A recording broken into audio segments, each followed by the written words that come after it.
جو آپ کی کلاس مثلا میں نے بچوں کو تقسیم کر دیا. اب جو بچوں کو ٹائم دیا ہے مثلا میں نے کہا 10:30 پہ کلاس ہوگی,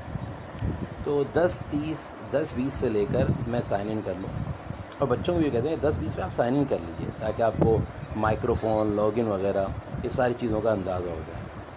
کلاس شروع آپ 10:30 پہ ہی کیجیے, پہلے بچوں سے انٹریکشن نہیں کیجیے. اس دوران میں آپ کو بھی موقع مل جائے گا اپنی تیاری کا, اپنی اسکرین شیئر کا, اپنی پریزنٹیشن کو دیکھنے کا. 10:30 پہ جب آپ کلاس شروع کریں تو اس میں آپ یہ ذہن میں رکھیے گا کہ آپ کے جو کلاس جو سیشنز میں جو سوالات ہیں اس کو آپ نے کب لینا ہے, ہوم ورک کے بارے میں پوچھنا ہو, یہ چیزیں, یہ سب آپ تھوڑا سا اس کو لکھ لیجیے, اپنی ترتیب میں لے آئیے. اس سلسلے میں جو اگلی بات بہت اہم میرے ذہن میں آتی ہے اس میں سے ایک یہ کہ آپ اگر مثلاً میں سائنس کا استاد ہوں, ٹیچر ہوں, اور میں کلاس 3 کو پڑھاتا ہوں, 4th 5th 8th 9th 10th کسی کو بھی پڑھاتا ہوں, اس میں سے میں ایک چیز کر لوں کہ اگر میرے ہفتے میں مجھے میرے اسکول نے ذمہ داری لگائی ہے, میرے ادارے نے, کہ میں ہفتے میں کم سے کم 4 دن بچوں کو پڑھاؤں, تو ان کے ساتھ میں ایک چیز یہ کر لوں کہ 2 دن جو ہے میں پڑھاؤں. مثلاً میں نے آج پیر ہے, پیر کو میں نے پڑھایا, وہ کلاس کا باقی چیزیں وہی رہیں گی جو میں نے آپ سے پہلے عرض کی کہ تقسیم کر دی گئی. اب میں نے آج پڑھایا اور اس میں تھوڑے سے سوالات پہلے آخر میں بیچ میں تھوڑی سی بات کر لی. اب جو اگلی کلاس لوں, جب منگل کو نہیں ہے مثلاً بدھ کو کلاس میری ہے, اگر شیڈیول میرا ایسا ہے تو اس میں یہ کر لوں کہ ان بچوں کو کچھ کام دے دوں, کچھ ریڈنگ کا لیٹر مٹیریل دے دوں, کچھ وہ پڑھ لیں, یا کتاب جو آپ نے اگر میرے پاس ٹیکسٹ بکس گھروں میں میرے پاس موجود ہے, آپ نے بھی اسکرین پہ شیئر کی ہوئی ہے, 2 بچوں کو دے دیں, اس پہ سوالات لکھ لیں یا ان جوابات دے دیں. اس کو کر لیجیے, اس سے ذرا ان کی انگیجمنٹ بڑھ جائے گی, ان کی مشغولیت بڑھ جائے گی, ان کی توجہ کے امید ہے کہ توجہ ان کی اور بھی بڑھے گی اور دلچسپی بھی کے بھی عناصر پیدا ہوں گے. یہ ایک اور اہم بات ہو سکتی ہے آپ حضرات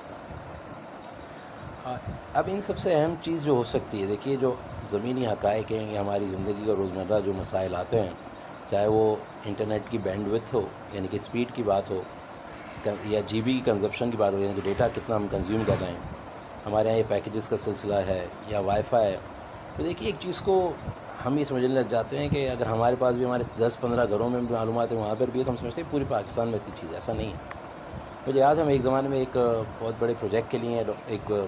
بہت بڑے ایچ ای سی کے اور کراچی یونیورسٹی اور وی پی پی کے ساتھ کچھ کام کرنے لگے تھے, ورچوئل پروجیکٹ تھا. تو اس وقت ہم نے کچھ باتیں سوچیں, کچھ ہم نے اس کی جب بیسک گراؤنڈس پہ گئے, کافی پرانی بات ہے یہ, 2008-9 اس طرح 11 کی بات ہوگی غالباً. تو ایک ہم نے اندازہ لگایا کہ گھر میں کمپیوٹر یا لیپ ٹاپ ہوتا کتنا ہے. تو اس وقت کا ایک اندازہ, بھلے وہ میچیورڈ ہوں, یونیورسٹی اسٹوڈنٹس ہوں, اب تو چلے موبائل بہت عام ہو گئے, لیکن انٹرنیٹ کی اویلیبلٹی, اگر میرے گھر میں 5 لوگ رہتے ہیں تو کتنے لوگ ایک وقت میں سائن ان ہوئے ہوں گے, انٹرنیٹ یوز کر رہے ہوں گے, کنیکٹڈ ہوں گے, یہ ایشوز پھر بھی رہتے ہیں. تو اس لیے بہتر طریقہ تدریس آن لائن ٹیچنگ کا یہ کہ بجائے آپ لائیو سیشنز لیں, ایک سیشن ریکارڈڈ رکھیں. مثلاً آج آپ نے اپنا سیشن ریکارڈ کر دیا اور وہی 15-20 منٹ کا اس میں چیزیں بھیج دی, اور وہ پیرنٹس کو آپ ای میل کر دیجئے, ساتھ میں واٹس ایپ بھی کر دیجئے, اور جو آپ کو بہتر لگتا ہو اگلے ذرائع لے لیجیے تاکہ وہ مطلع ہوں کہ ان کو اطلاع ہو کہ آج وہ ان کے پاس یہ لیکچر آ گیا, اس کو سن لیں. اس کے ذیل میں آپ سوالات, اس کے ذیل میں کوئی مشق, کوئی بھی اس کے تفہیمی کوئی بھی کویسچنس, کوئی بھی ایسی مشق ایکسرسائز پروجیکٹ ڈال دیجیے جس سے بچوں کو سننے کے بعد سوالات کا جواب دینا, اور وہ عام اور سطحی نہ ہو. برائے مہربانی سوالات یا پروجیکٹ سے چیزیں سطحی نہ ہو, وہ بھیج دیں. تو اگلا کلاس آپ لیسن اور اس کو لائیو کر لیجیے. اس طرح سے ڈیٹا کنزپشن, بچوں کی انگیجمنٹ, اور جو الیکٹرسٹی کے ایشوز ہیں ہمارے یہاں, پاور شٹ ڈاؤن یعنی کہ بجلی کا جانا ہے, اور بجلی کا جانا دیکھیے علاقوں کی اب تو کوئی تخصیص نہیں رہی ہے کہ کس علاقے میں جاتی ہے کس میں نہیں جاتی, اور کبھی بھی جلی جا سکتی ہے. اور پھر دیکھیے اس سے جو الجھن آتی ہے, جو گھروں میں پھر کوفت آتی ہے, ذہنی کرب ہوتا ہے, والدین کو بھی, بچوں کو بھی, آپ کو بھی, کس نے سنا کس نے سنا, کتنے لوگ سائن ان ہیں. یہ ہم سب کی ایک حقیقی زندگی ہے. بعض اساتذہ کچھ عمر کے عرصے میں پہنچ گئے ہیں جن کو جب یہ یوز کر رہے ہیں تو ذہنی اذیت کا شکار ہو گئے ہیں, اور وہ ابھی یہ چاہ رہے ہیں کہ بھیا میں پڑھانے کو اسکول میں تیار ہوں لیکن مجھ سے یہ آن لائن ٹیچنگ سے معذوری سمجھیے. اس لیے ان ساری چیزوں سے بھی بڑی نجات کا ذریعہ بنے گا اگر آپ ایک دن ریکارڈڈ سیشن بھیج دیجیے اور ایک دن یہ. اچھا, بعض ادارے ایسے ہیں یا بعض اسکول ایسے ہیں, بعض ایسے علاقوں میں بچے پڑھتے ہیں جہاں پر بھی یہ آن لائن سلسلہ عام ہو گیا ہے. گرچہ اگر میں ان کی زندگی کا اکنامیکل سروے اگر آپ کے سامنے پیش کروں یا سوشو اکنامک بیک گراؤنڈ پیش کروں تو میرا خیال ہے یہ جچتا نہیں ہے کہ ان کو آن لائن کی طرف لایا جائے، لیکن لانا ہے، ضروری ہے، صحیح ہے، اچھا ہے، مناسب ہے، کوئی حرج نہیں ہے، کیوں ایک طویل وقت ہو گیا، بچے بھی فرصت میں اور سارے لوگ، تو اس میں یہ تو درخواست یہ ہے کہ